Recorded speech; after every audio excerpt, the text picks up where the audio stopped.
YouTube, and welcome to your daily coffee with West Gardner. It is Monday, November 25th, and this is going to be a very quick episode because I've been awake for about 22 hours, and I'm tired. In the first story of today, in what can only be described as scary spider shit, originally, there were spiders found on a bunch of bananas and things like that. Various people took them home and found like black widows in their houses, which I didn't originally know, so I can never eat bananas ever again. So, that's great. But apparently a Pennsylvania woman, when washing her grapes, noticed that something slimy slid up against her fingers, and then she looked down and saw a small black spider. Of course, she naturally freaked out, as should any human being. These incidents have been reported in supermarkets in Michigan, Missouri, Minnesota, and Wisconsin. Those of you who have watched a lot of the videos on the channel know that Emily is one of the people that makes videos for the channel, and she is from Wisconsin, so this story basically means that I can never ever meet her in person because there is no fucking way that I am ever going to any place that reports that they just find spiders on their shit. Of course, this story wouldn't be nearly as bad if the spiders in question were just your garden variety, harmless little creepy crawly spiders. But they are black widow spiders, which increases the regular nope variety from around 10 to 60 fucking thousand. Moving immediately into funny news as something that could only be described as the English version of The Hangover, and this does deserve to become a movie. Luke Harding, 19-year-old sheet worker in good old Manchester, England, across the pond, got blackout drunk, as is the English custom, also having really bad teeth, drinking tea, and watching soccer. I say that completely unabashedly to anyone that is English watching this. I hope you are offended.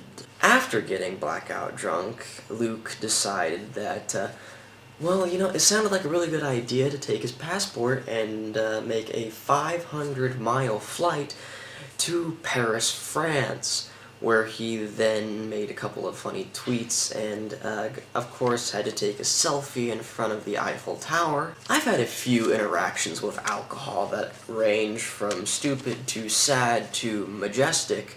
In fact, there are a few pictures of myself floating around wearing a yellow Disney princess dress, which was a thing. But I can honestly say that I've never visited another country before while drunk.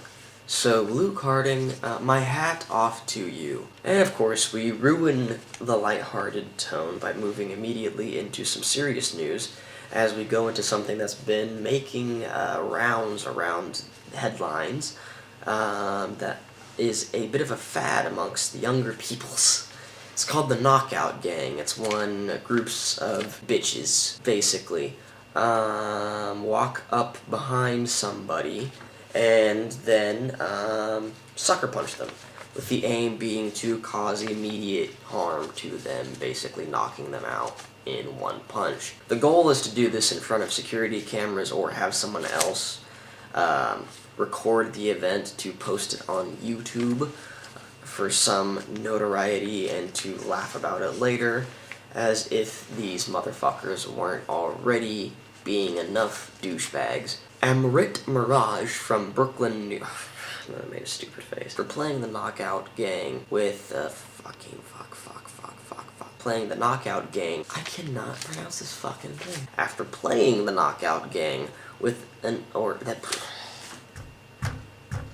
Amrit Mirage from Brooklyn, New York has been charged with a hate crime after playing the Knockout Game with an Orthodox Jew, in a turn of events for these assholes that I can only find extremely appropriate. 6 states have reported instances of this game as well, most of them being really scuzzy metropolitan areas like Detroit, Pittsburgh, obviously New York, and I'm sorry if you're from those areas, but it's kind of true. You have a lot of gang activity. Many Jews have been targeted, such as a 70-year-old woman. Not only are these people targeting unsuspecting individuals, but they're targeting people that are weaker than them specifically, people who are skinny, people who are old.